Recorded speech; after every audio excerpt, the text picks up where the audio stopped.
Hey, what's up, guys? It's Tom Clark over at TFCIV MMA. We are back. We had an awesome weekend in combat sports, from UFC to Bellator to boxing. I'm going to try and do videos on each of them because they're all video worthy and we're all very good. But we're going to start out with the UFC here. We had UFC Vegas 71. Unfortunately, it was at the Apex, but there were certain parts of the cards that were great, certain parts that weren't the best. But overall, I think it delivered. I like how they did a little bit earlier, too, so we could actually catch the main event of this, the main event in boxing, and Bellator right after it. So the scheduling kind of worked out perfectly for a lot of combat sports fans out there. But we'll start off at the beginning of the early prelims for UFC Vegas 71. Brady Hiestand going up against Baccaral Dana, and Dana looked pretty good. Both judges had him up 2018. I think the first round was close and probably could have gone either way, but it was a good performance from him. But then in the third round, he kind of tired, and then some people were upset about the stoppage, but I don't think you can be. I mean, he ate so many shots unanswered, and the ref kept saying, improve position, defend shots, and he didn't. And although the shots weren't that hard, I mean, you're not defending yourself. So I think I have no issue with the stoppage. I know a lot of people did, but was it a little early? Probably. Was he super hurt? No. But you got to defend yourself at all times, especially when you have the referee giving you warning after warning, trying to make it work for you. So, not the best by Dana there. This is a guy that's looked really good at times and really bad at times, but I do think his time with the UFC is probably coming to an end. And the UFC really likes Brady. He was one of the better characters on, not this last season, but the season before of Tough. So, I think they're going to keep giving him some good matchups because I think they really do want him to grow. He's had a good team up there in Sick Jitsu, training with Michael Chiesa, Juliana Pena. I know we did some camp time with Marab and Aljo before this one, so he's got a bright future coming up ahead. After that, you had Gomez going up against Marshall, and this was a fight where Marshall was almost a 2-1 favorite, and I picked Francis Marshall to win this fight. I know Gomez was a phenomenal striker, and I had no question he'd have the advantage on the feet, but I really thought Marshall was going to be able to get this fight to the ground, but he was not. I mean, Gomez controlled it. You heard Marshall in between rounds, and it was good that commentary pointed out. They said you could hear Marshall say he's a lot stronger than I thought he was, and that's not a good thing to hear when you're in the corner because your whole game plan, you kind of doubt it at that point. You thought you were going to come in here and be physically imposing, and then you can't, and that really messes with you mentally. And it was a very close fight. Marshall almost finished him several times in the third round, had the rear naked choke, then tried an arm triangle, wasn't able to get it done, but it was a good fight.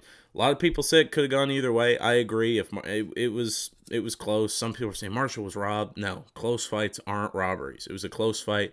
Gomez got the decision. He's staying in the States to try and learn English, so I really commend that, and I look forward to seeing what's next for both of those guys.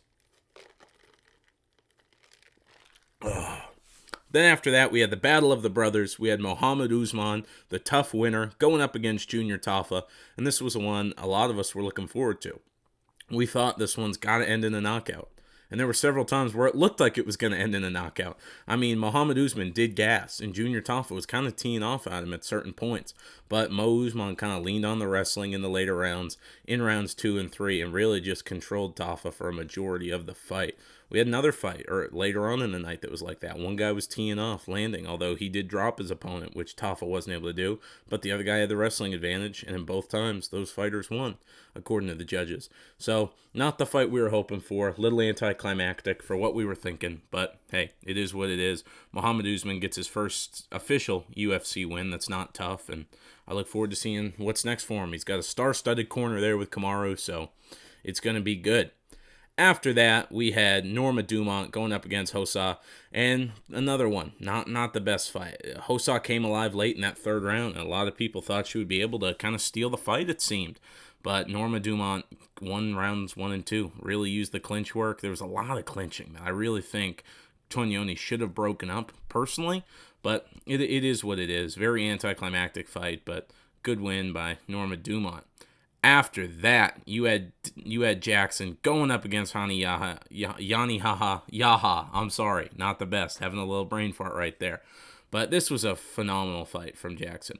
I told you guys I thought he was going to get it done and make it look kind of easy. I told you this was a step down in competition from his last fight. And Montel looked very, very good. I mean, he stayed composed. Yaha did get to the ground at one point, but Montel got back on top. didn't fall in any of the submission attempts, and Yanni was trying to get him time after time. But Montel gets it back up on the feet and then knocks him out at the end of the first. Very clean. Yanni came in. Montel kind of stood back, hit him with that left, put him night-night. Very good performance, and I'd love to see him against like a Chris Gutierrez next time out. I think that would be a great fight. I think he has wins that merit that fight. So I look to hopefully see that one. Then we go to the next one. You had Giagos going up against Glenn. And this was a fight where I told you guys I was very torn on this. I didn't know how to pick it. How's this one going to go? And Giagos gets the first round knockout. He put him out. I mean, he face planted Glenn. So very impressive performance from him on the feature prelim. And it's going to be interesting to see what's next for him. Then we start the main card. And this is where some controversy arose. Matthew Semmelsberger, Semi the Jedi, going up against Jeremiah Wells. And the start of the fight, I don't know how Jeremiah Wells stayed in it. There was a certain point where I looked and I thought he was out just the way he was eating shots on the ground. But not able to get the finish from Semmelsberger. But boy, did he get close in the first and the second round. The issue is after he dropped Jeremiah Wells, after he gets him down, Jeremiah got wrestling and kept control. To the point where two judges gave Jeremiah 30-27.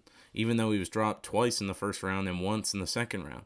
And that's one where I look at it where it was a split decision. And I think everyone scored it for Wells. But I think based off traditional MMA scoring, you score it for Wells. But what we hear is damage trumps all. And if damage trumps all, you got to give it to Semmelsberger. I mean, he dropped him twice in the first, another time in the second, hurt him at the beginning of the third. I wouldn't say 30-27. I'd say 29-28 Semmelsberger, rounds 1 and 2.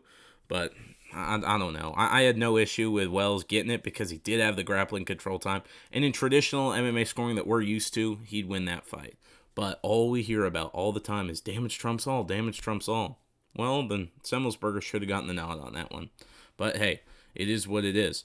The next fight, we had Yasmin Lucinda going up against Brogan Walker, and I didn't actually get to watch the full fight. I was going over to a party to watch these fights, the boxing fights. So this one was during my drive. I kind of was listening to it, but didn't get to really watch it. What I heard was just striking masterclass from Yasmin, which I think we all expected.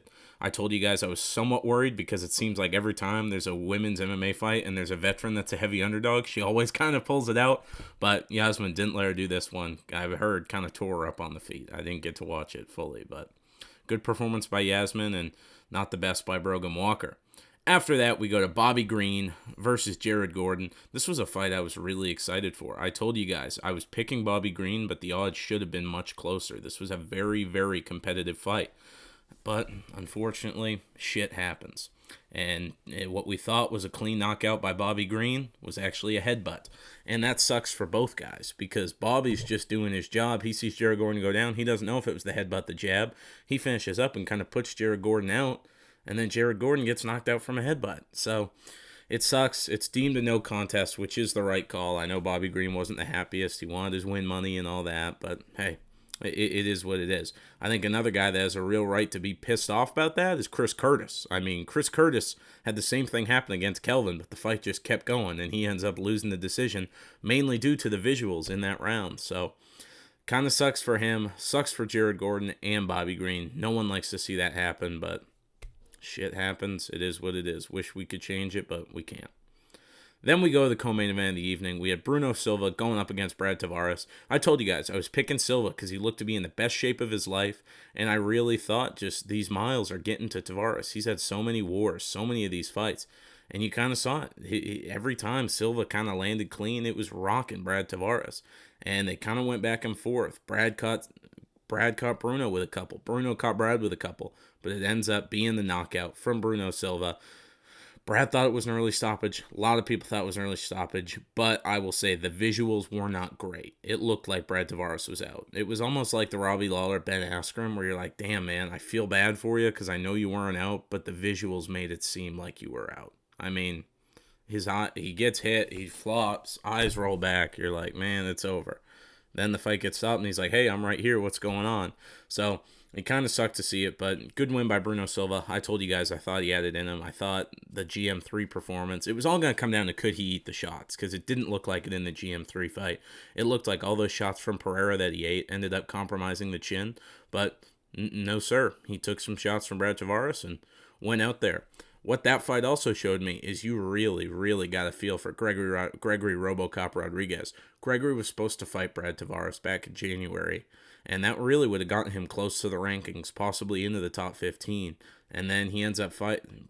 Brad pulls out. He ends up fighting this Bruno Fajeda, who has just dynamite in his hands and knocks him out.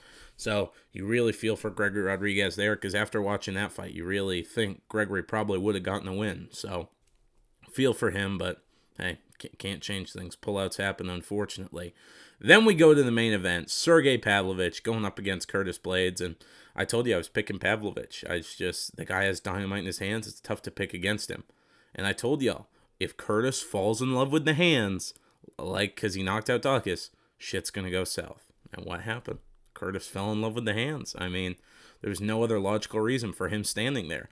But hey, it is what it is. Sergey Pavlovich gets a round 1 TKO. Sergey's jab was what was really hurting Curtis, which kind of blew my mind. Just every time he touched him with the jab, it was sending Curtis back.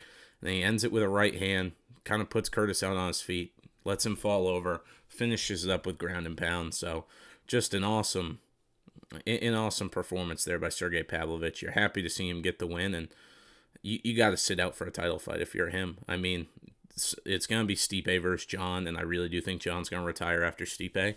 So maybe, depending on what happens in the rest of the division, maybe you do a Tom Aspinall versus Sergey Pavlovich, or if Tom gets a win. So several things to look forward to in the heavyweight division, but I do think Sergey's going to sit out and kind of wait his turn for the title. He's more than deserving, so I can't wait to see it. But that's my breakdown, or post-fight thoughts. I had my breakdown earlier on in the week. That's my post-fight thoughts for UFC Vegas 71. Great card, great night of combat sports, and I can't wait to be back with you guys. We have UFC 288 coming up. Bilal Muhammad versus Gilbert Burns got added as the 5-round co-main event. I cannot wait for that one. Aljamain Sterling, Henry Cejudo. And then this next week, we have an awesome fight night. Ricky Simone versus Song Yadong, and a bunch of other good fights too. I got some great interviews lined up, hopefully for this afternoon, so I should have those out this week, and can't wait to be back talking with you guys. Have a good one.